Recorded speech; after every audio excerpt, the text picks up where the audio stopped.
Hi guys, happy Tuesday. Here we go.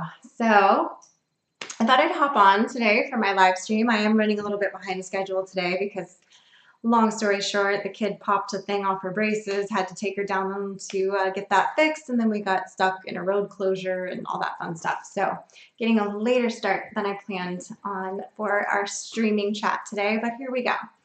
As I mentioned in our previous live stream that Mike and I did for the CD giveaway, I do kind of draw on my ideas for our live streams from comments that you guys have left, questions that you have or things that you were unsure of or whatever that kind of maybe inspire me to touch base on whatever the topic is.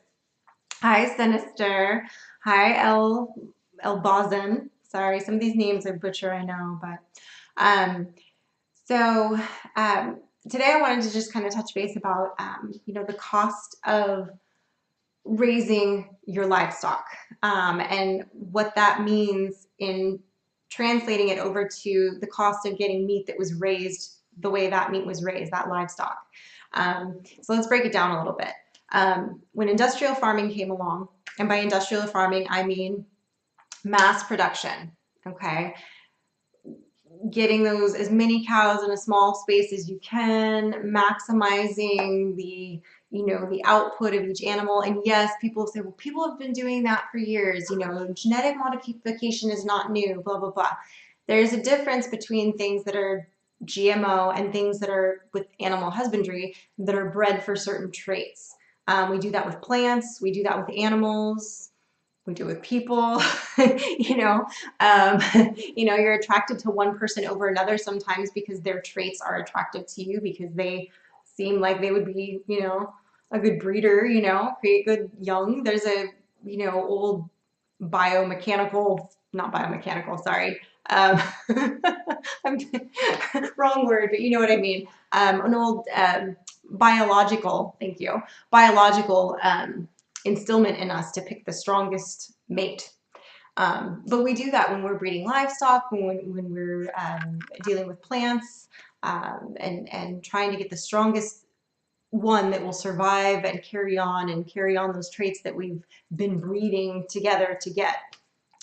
That is different than, giving a cow hormones, keeping it in a confined space and feeding it things that are going to fatten it up faster. Same thing with, the pigs and the chickens and all of that.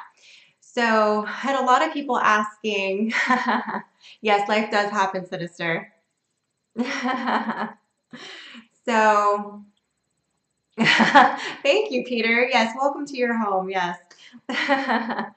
So here's the deal. Here's how this breaks down. I've had a lot of people comment, like, in the chicken butchering video, or not butchering, but the one where Mike is processing it and breaking it down and parting it out, that they could see the price on one of the chickens and that it was $14 for that chicken. So here's the deal. Here's how it breaks down. I'm sure it varies from state to state, just like the cost of renting an apartment in California is different than the cost of renting an apartment in Detroit, okay? So it's the same thing. There's, income ratios and all of that to consider. So the thing to think of is if I go to Walmart, Costco, a big box store, okay, and I go to buy a pack of chicken, okay, let's say I'm going to buy some boneless, skinless breasts, okay, let's say it's a pack of 6. And I've seen them, I think the last time that I bought chicken in the store, which was a while ago, so it may have changed now what they sell it for, oh yes, Jennifer, we will definitely get to the chemicals that cause a lot of illnesses. I definitely have an opinion on that, but you know what they say about opinions. So I think the last time I got them, it was like $119 a pound or $109 a pound. Now, the thing to remember with that generic chicken, okay, that pad that's underneath it that's got like chemicals in it and that pink juice that's in there, like the goo. Yes, chickens do have that. They're leaking out some juices. But I guarantee you my chicken that's sitting in a bag and that chicken, that goo is very different. The color of the meat is very different. The taste and texture of the meat is very different. That's just surface stuff right there. Okay, now let's look back at how the animal itself was raised.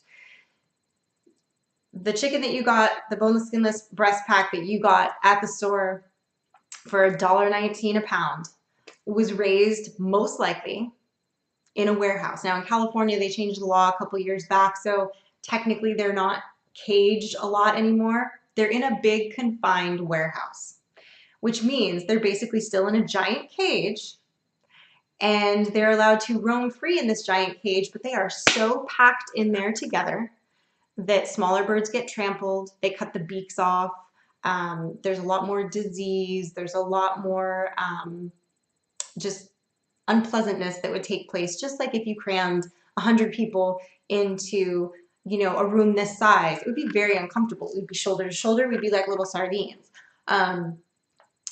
It's the same thing for those birds. Now, granted, those birds are finished out very quickly. They only live for, I think in the industry, normally they try to do them, I think, closer to the 6 to 8 week time frame. I don't know exactly on that. But again, they're plumping them up. They're keeping them, limited space and fattening them up. So how does that translate to what you're getting in you, right? They're being fed a high corn and soy feed diet, which is what we discussed before about corn and soy feeds in the last live stream that I did. Basically, you're fattening them up. Okay, so it'd be the difference between me eating healthy every day, exercising, going for runs, and my twin sitting here every day eating nothing but mashed potatoes constantly. Sitting here eating mashed potatoes constantly. Now, she's gonna get pretty big, isn't she? Pretty quick, right? Now, I'm not. I could still even eat a little bit of mashed potatoes, but I'm still being active. I'm still running, I'm still working out, right? Those chickens aren't allowed to run, work out, stretch their wings, do anything that would be natural chicken behavior because they are so confined. So all they can do is eat, and that is all they do. So they sit there and they eat, and they get big fast, and then they get butchered, and it's quick and cheap to raise them because those byproducts of those subsidies of those corn and feed that get used, or I'm sorry, corn and soy that get turned into feed that have been subsidized by the government now don't cost them much to feed them because they're so cheap. Then they're able to sell those chicken breasts for $1.19 a pound because it was so cheap to produce and so fast, and they're cramming them all in this big warehouse. That's why those are so cheap. So why is the other chicken more expensive? The cost of the feed is more. They're being raised with more space. So it's more, or I'm sorry, less chickens per square foot, I guess you could say, right? They have more room to be pastured and all that. I know I'm totally falling behind on comments right now too, but I will get to you guys on that. Yeah, might address that in another video, Sinister. We'll see. But that is definitely off topic about medical marijuana. But we could address that another day maybe. But that is why those chicken breasts are so cheap.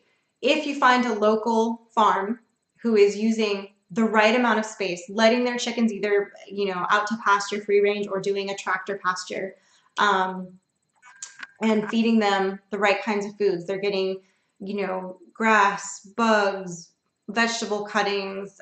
They're getting a non-GMO food, no corn, no soy, which we talked about the hazards of that in the last video, last live stream, and how that translates to what's going into your body. So yes, the cost of that is more if you're looking at simply that, but it also breaks down to other things. We tend to eat more than we should in America. That's just the way it is. We've been told that you should eat a piece of steak that's this big and you should eat this big, and that's too much food and too frequent, and there's too much stuff that we're putting in our bodies that's filler. And those fillers, sugars, those empty carbs that are like man-made carbs that have a lot of corn syrup in them, those things trick your brain into thinking that it's still hungry. It doesn't shut your brain off. It's like, God, I ate that burger and those fries and drank that giant Coke, but like an hour later, I'm still hungry, right? So it's still messing with you. It's making you want to eat more, even though technically you're full, but you didn't get much nutritional value out of what you ate. Same thing, when you're eating healthier and cleaner, you actually will find that you're eating less which really isn't less, it's correct proportions for what you really should be eating. So what I found is our grocery bill isn't any higher than it was before. It's just different, is really what it breaks down to.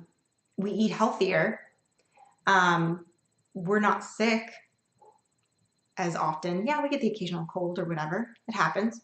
But we're not sick every 5 minutes. Like most kids come home sick constantly. She doesn't. All the kids around her will be sick and she's fine. So it does affect how your body is functioning. Just like if you were to pour the wrong kind of fuel into your car, you might be able to get it down the block, but it might also be puffing out black smoke out the back end because you put diesel in a regular engine. So you gotta think about what you're putting in your body and where do you want to spend that money. Do you want to spend the extra $20 towards your grocery bill to buy things that are raised correctly and healthier for you long term, that you're not going to have chemicals building up in your body, that you're not going to end up at the doctor because you've got diabetes and now you got to get insulin shots and now you're overweight and now you can't exercise because now you've got tingling in your feet because of the diabetes and now you got a heart medication because you haven't been able to work out, and it just keeps going, right? We've all seen it. We all know somebody who's in that situation. Maybe we're in that situation ourselves. And I can tell you from personal experience, diabetes runs in my family. So I'm very conscious of when I made this decision to get us healthy and get us on what I saw as a better track after years of looking at it, researching it, talking to different people. This was what I found worked best for us as a family. What left the smallest footprint, what financially made the most sense, what was educational for all of us as far as learning why we do things the way we do them, and to be able to safeguard our health so that we are healthier.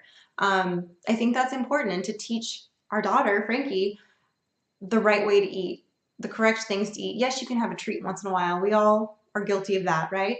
But you want to. You want to, the majority of the meals you eat, the majority of the things you do, you want them to be healthy. You want them to be the right fuel for your body.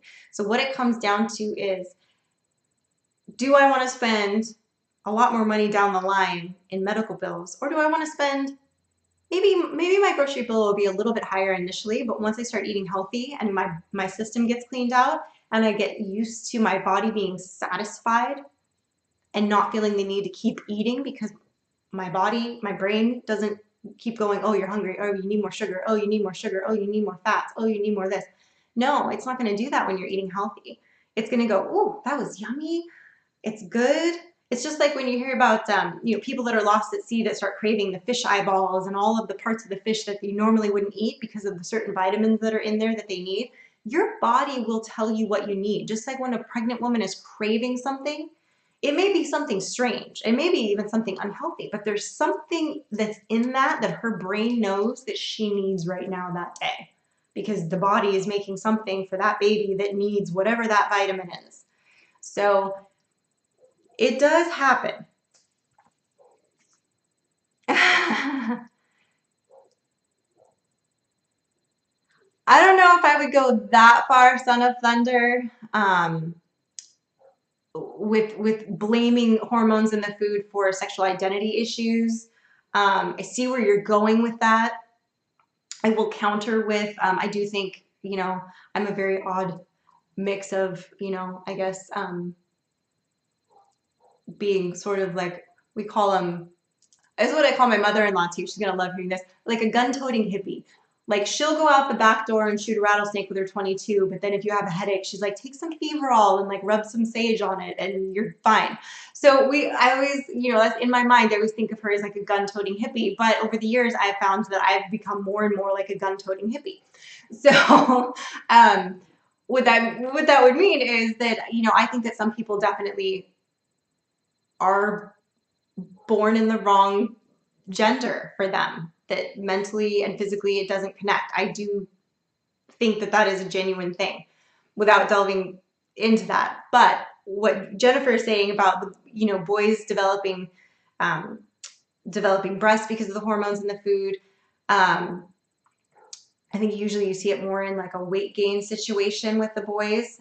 With the girls, you do see them definitely, I think, starting menstruation a lot sooner, developing a lot sooner. And a lot of that I think was because, especially in the 80s, and even into probably into the mid 90s, I think they've slowed down on it quite a bit, but they were like, drink your milk, drink your milk. You got to, kids, drink your milk, drink your milk, drink your milk. Well, they started pumping that milk full of hormones. And all of us born in the 80s and growing up in the 80s and the 90s were told, drink your milk, drink your milk, drink your milk. I stopped drinking it younger than a lot of people I knew. Just something didn't seem right about it to me. I remember at a very young age going, something not right about this. Um, so that being said, I do think that definitely contributes to, messing with our systems, things that we shouldn't be putting in our body that we do.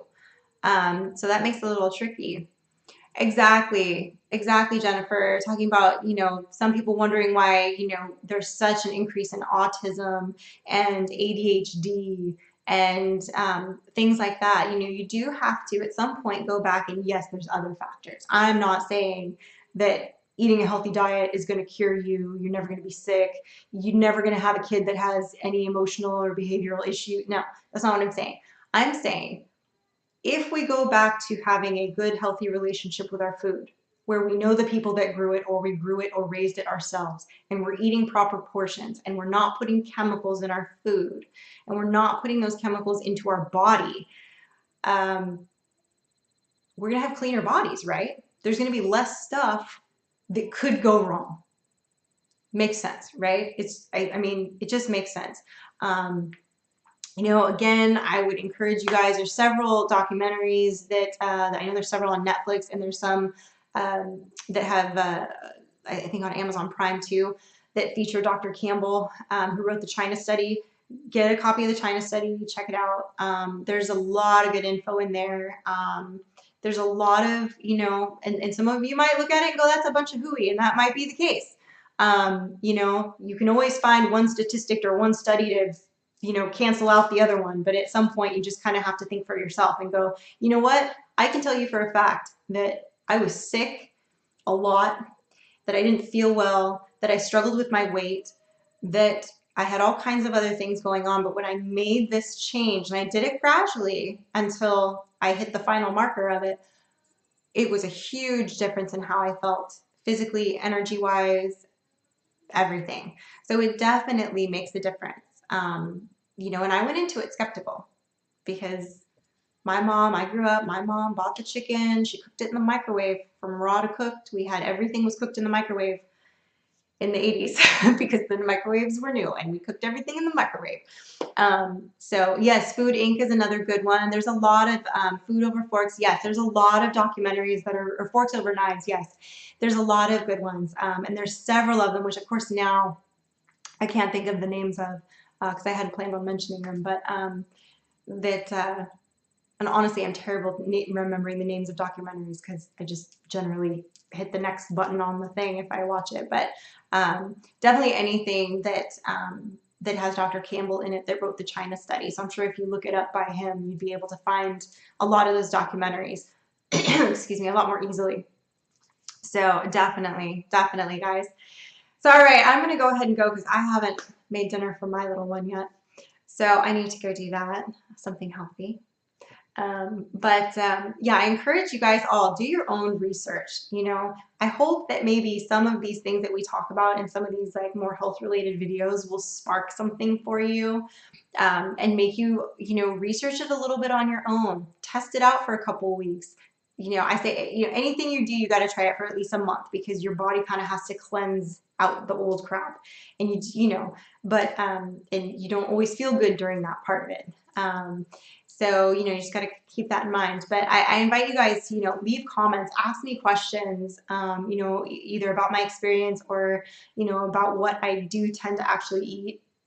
And, we'll be putting more of that up as we're building our channel even more. But yeah, I invite you to ask questions, leave comments about it if you have any about, the particulars of that.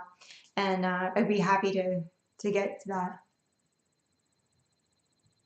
Well, Jennifer, yeah, yeah, I mean, anything's possible. They don't know what causes, autism. I wouldn't be so quick to necessarily, you can't blame yourself, you know what I mean? But it's one of those things where now if we know better, we do better. So from, researching and moving forward, if you go, wow, I see a correlation between this and this, or between diet and how I'm feeling, then just those small improvements in getting those chemicals that, round up out of your body is probably a good thing. um, you know, so definitely a thing for sure.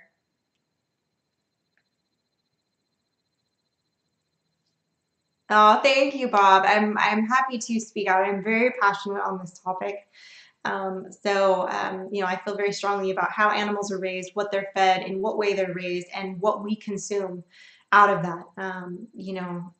I think that's going to be the key to a lot of things, which I know sounds really corny, but I really do. I think getting back to your own food and your neighbors and communities and feeding people. That's how we're all connected. It's one thing that we all do, that we all struggle with in some way, whether it's because we can't afford it or we can't get to it or we can't grow it or or we have a weight issue or we have an underweight issue or, there's food is something that always connects us. We celebrate with it. We use it for everything. It's the panacea of the human race. So if we can make that truly our medicine be our food, which is what it is, which is what it's supposed to be, um, then we should all be doing a lot better. So on that note, you guys, don't forget to click that little bell so that you get the notifications when I do go live. And make sure you like the video, subscribe to our channel. Please leave me some comments, questions, or any further discussions that you have, because I know I missed some comments in there earlier. It's kind of hard to do my spiel and go back and forth. So thank you, Son of Thunder. We plan on staying here. So anyway, have a good night, you guys. I hope everybody goes and eats some healthy dinner now if you're at least on the West Coast. If you're on the East Coast, you should have eaten dinner already. Bye, guys.